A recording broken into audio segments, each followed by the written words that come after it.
이제 여러분들 이 클라우스 수밥의 위대한 리셋 책에 나와 있는 여러 가지 리셋의 유형의 환경적 리셋을 마지막으로 이 책은 소개를 마치려고 해요. 나머지 부분들은 여러분들이 한번 읽어보시기 바랍니다. 뭐 여기에 미시적으로 기업이나 이런 측면들을 여기서 제시가 되고 있고요. 또 하나는 개인적인 차원의 리셋도 있어요. 개인으로서 어떻게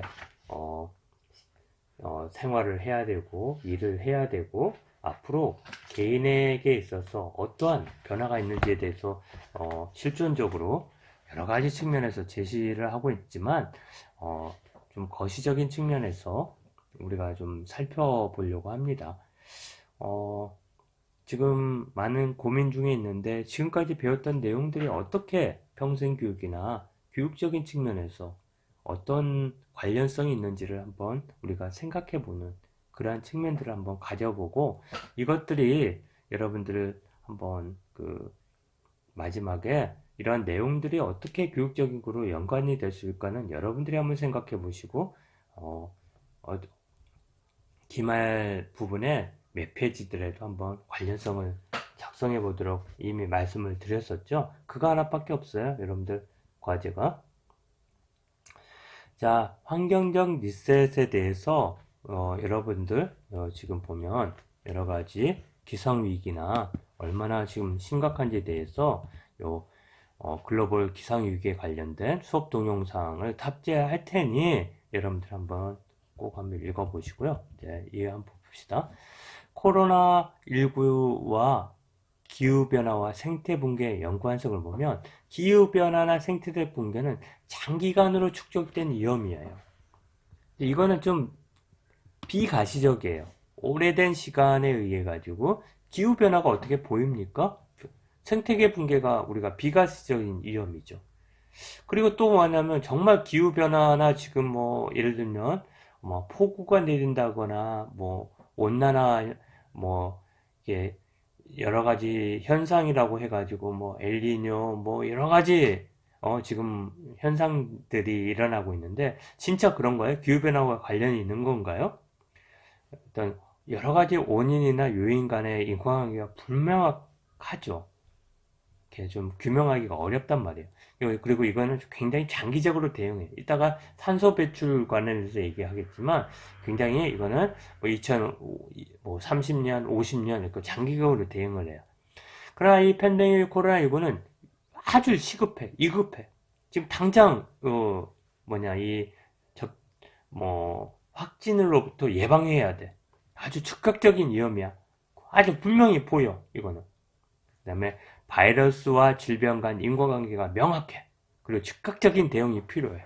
이렇게 일단 한번 우리 연관성을 볼 수가 있는데 그런데 이런 기후변화나 생태계 붕괴나 팬데믹에 공통점이 있어요. 시스템적인 위험이 있다는 것. 서로 다른 부분의 위험에 사슬들이 연결돼. 하나가 문제가 되면, 예를 들어 기후가 변화하면 뭐 여러 가지 생태계나 여러 가지의 어떤 다른 부분에 위험 사슬을 갖는다. 한 부분이 이상이 생기면 다른 부분에도 영향을 미친다는 그런 시스템적 위험에 있다. 두 번째로는 이 지금 기후변화나 생태변화가 이렇게 예측 가능하거나 이렇게 직선적인 그런 선형적인 측면에서 이렇게 어떤 연관성이나 이렇게 대응을 할 수가 없어요. 이거는 어떤 면에서는 어떤 문제가 이렇게 몇 가지가 아니면 다수가 이게 하나의 그 측면에서 이제 그거를 비선형적이라는 거거든요. 이제 여기 밑에서 보면 상당히 여러 가지 것들이 함께 결합이 돼 가지고 예측할 수 없어. 이러한 부분들을 아주 처음에는 하나로 시작하는데 다섯, 뭐 30 이렇게 비선형적으로 상당히 이렇게 영향이 확대되는데 아주 이거는 심각한 영향을 미칠 수가 있다. 선형적인 사고가 뭔지 비선형의 사고가 뭔지 잠깐 한번 비교를 해볼게요.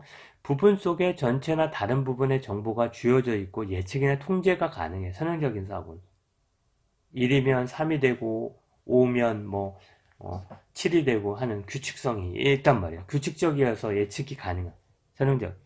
특정 시점에 과거나 현재나 미래가 모두 포함되어서 어떤 부분에 있어서 현재나 과거나 미래를 이렇게 연관시킬 수 있고 예측을 할 수가 있는 그런 측면인 반면에 비선형 사고는 어떤 측면을 안다고 하고 전체를 알 수가 없어. 예측이나 통제를 불가능해. 또 시간적으로 보면 과거는 현재와 다르고 현재도 미래와 다를 수가 있어서 같은 일이 반복되지 않고 변화돼. 자, 이런 측면들이 비선형 사고라는데 아까 전에 앞부분에서 인계점이라고 얘기해서 어떤 물질이나 현상의 성질이 변화가 생기거나 그 성질을 지속시킬 수 있는 경계다. 이 경계만 넘으면 급속도로 변화해버리는 그런 지점을 갖다가 인계점이라고 그 시점은 티핑 포인트는 균형을 이루고 있던 것이 급속도로 특정 현상으로 이렇게 터지거나 바뀌어버려. 이렇게 그러니까 어떻게 하면 내가 지금 하나 그림을 줬겠는데 이렇게 되었을 때 어떤 변화가 이렇게 있다가 이 시점에 되면 급속도로 이렇게 변해버리는 그러니까 이렇게 좀 그림은 좋겠는데 이렇게 변화가 되고 있다가 어느 시점에서 급속도로 이렇게 상승해 버리는 이러한 것들을 티핑 포인트라고 그래요. 그 다음에 영향에 대한 확률과 분포 측정이 불가능하고 예측 통제가 어렵다는 거. 정책적인 대응이 어려워. 지금 팬데믹이 딱 일어나 버리니까 또 기후 변화가 있으니까 여러 가지 측면들을 우리가 어떤 확률적으로 측정을 어렵죠. 어떻게 되는지 우리가 예측할 수가 없어. 그래서 또 하나는 이런 것들은 전세적으로 함께 공동 대응을 해야 돼. 서로 협력해갖고 백신도 만들어서 정말 한 100억 회 주사를 넣을 수 있는 거를 글로벌로 만들어서 모든 사람에게 해야 이렇게 영향을 안 미쳐. 그죠? 그렇기 때문에 지금은 전 세계적으로 기금을 모아서 100억 회를 만들어서 모든 인류에게 백신을 놔야 하지만 집단 감염이 생기고 코로나가 종식이 될 수 있다는 측면들. 그다음에 여러분들 대부분이 이 코로나는 굉장히 동물 매개 또는 생태계가 파괴됨으로써 이 코로나가 감염이 될 수도 있어요. 예를 들면 인간에 의해서 생물의 다양성이 파괴됐거나 서식지 붕괴 등으로 인해 갖고 에볼라나 댕기열이나 코로나나 광우병들이 질병이 초래되고 있어. 이 인간이 문제야. 어떤 생물의 어떤 다양성을 파괴하다 보니까 그 변이가 나타나 가지고 인간의 동물 매개에서 감염이 될 수도 있어. 그죠? 그다음에 광업이나 벌목이나 관광 같은 많은 활동들을 통해서 농업이 함께 이런 여러 가지 농업 활동을 하다 보니 자연 생태계가 어떤 면에서 지금 파괴가 되어서 인간에게 오히려 이러한 질병들이 나올 수 있는. 그래서 나오는 학문 중에 하나가 지구 건강학이래요.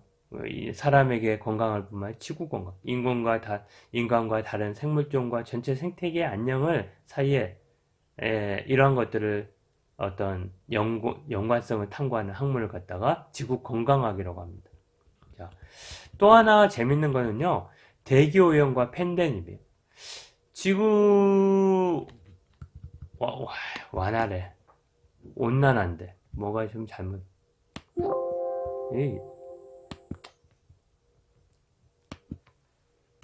뭐가 잘못됐어? 온난화를 야기하는 배기가스는 알다시피 우리가 당뇨, 암, 심혈관, 호흡기 등의 질병을 야기하고 있죠. 담배 안 피는 사람들도 폐암 걸리잖아요. 이런 것처럼 대기 오염이 심각할수록 코로나19가 감염이 더 된다는 거예요. 담배 피는 사람, 그다음에 어떤 대도시의 도심에서 더 많은 부분에 있어서 팬데믹 위험이 있다는 게 바로 이 부분이에요. 자, 또 하나는 가정에 머물고 지역을 봉사하니까 운전도 못하고 집에만 머무르니까 탄소 배출 어떻게 했어요? 상당히 감소했다고 합니다. 그리고 1.5도로 이렇게 온도를 내리려면 온난화에 1.5를 내려면 2030년까지 매년 7.6%를 감소해야 되는데 코로나로 인해 가지고 경제 활동이 축소되어서 탄소 배출이 감소했다는 그러한 기사도 나오고 뭐 아직 뭐 제자리다 그러는데 얼마 전에는 몇 프로가 감소했대요. 그래서 상당히 부분 이렇게 코로나나 이러한 감염에 의해서 탄소 배출은 상당 부분 이렇게 지금 줄어드는 상황이 있지만 경제 회복과 성장해야 되면 이제 제자리로 되거나 증가할 가능성이 있는데 이제 이런 상황 속에서 어떻게 탄소 배출이나 우리 지구 환경을 지킬 것이냐 이런 측면들이 지금 여기서 논의가 되는 거예요. 그래서 환경에 대한 뉴딜 정책들, 친환경, 탄소 제로 이러한 정책들이 적극 추진될 필요가 있다 이거예요. 자, 어쨌든 제가 이 세 가지를 올려드릴 거예요. 뉴딜이나 뭐 여러 가지 지금 그린 정책 이것들에 대한 얘기를 올려드릴 테고 미래 환경을 위한 기술도 내가 동영상 올릴 테니까 앞으로는 미래 환경을 지키기 위해서 어떤 현상이 벌어지는지 여러분들 한번 살펴보시기 바라고요. 책을 조금 읽어드릴게요. 코로나19가 기후변화나 생태계 붕괴와 매우 유사한데, 이러한 측면에 있어서, 5가지 공통점이 있다는데, 금방 제시를 했던 부분들인데, 그냥 넘어갈게요. 이 정도. 그래서 한번 여러분들, 유튜브 동영상을 보시면서 한번 좀 생각해 보시기 바랍니다. 이 환경적인 리셋과 지금 교육과 무슨 관계가 있죠? 여러분들, 이번 정부뿐만 아니라 지금, 미국의, 대통령께서도 친환경 상황을 지금 상당히 염두에 두고 정책을 펼치시잖아요. 그래서 그러면 어떡해요? 이제 모든 어떤 면에서는 교육적인 어떤 프로그램이나 이런 부분들이 친환경적인 그런 프로그램들을 상당히 제공을 하게 될 거고요. 그 다음에 탄소 제로나 친환경적인 측면들을 강조하는 그런 교육 정책들이 나오면서 아마 이제 대학의 여러 학문 분야나 이런 부분이나 기술을 향상시키는 인력 양성의 차원에 있어서 고등교육의 변화도 감지되고 있고요. 이제는 이런 기술들이 보편화되고 있고 탄소 배출이나 이런 부분들이 어떤 분에서는 일반화되기 때문에 앞으로 산업 구조나 또 산업의 어떤 기업체에서 이러한 인력들을 요구하게 될 것이고 그런 의미에서 인적 자원 개발도 다양하게 달라질 겁니다. 그래서 요즘에 평생교육 차원에서도 어떻게 탄소 배출에 있어서 제로화할까? 그 다음에 여러 가지 환경기술과 관련된 이런 부분들이 이제는 상당 부분 어떤 기술적인 교육 훈련이 필요한 상황이라는 측면에서 한 번쯤은 생각해 볼 필요가 있다고 느껴집니다.